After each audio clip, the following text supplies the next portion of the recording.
सासूबाईच्या हाताचं जेवण करण्याचा आजचा शेवटचा दिवस. नमस्कार मंडळी, मी दीपाली. स्वागत आहे आपल्या नवीन एका व्हिडिओमध्ये. तर मी इथे चपात्या लाटून देत होते आणि सासूबाई शेकत होत्या, कारण मला चुलीवरती काही स्वयंपाक जमत नाही, त्यामुळे त्याच करत होत्या. आणि आमचा स्वयंपाक करून झाला, बाकीचे कामं आवरले आणि ह्या दोघांनी आम्हाला लावलं का आम्हाला. नाना तोडत होते शेवरीचं झाड आणि ते तोडताना मग सगळा पसारा झालेला होता, तर तो आम्हाला सगळ्यांना मिळून आवरायचा होता. ते करत असताना तिथेच भेटले आम्हाला मधाची पोळी.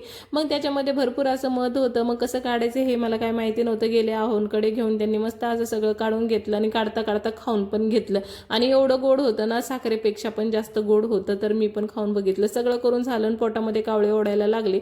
मग बसलो आम्ही सगळे जेवण करण्यासाठी, कारण आज आम्हाला जायचं होतं पुण्याला. आणि त्यानंतर मग शेवग्याच्या शेंगा काढायला घेतलेल्या, कारण गावरान शेंगा कुठे भेटणार. आणि त्यानंतर कढीपत्ता पण भरपूर तोडून घेतला, कारण मला सोबत घेऊन जायचं होतं. की यांच्या सगळ्यांनी भरपूर लाड केले.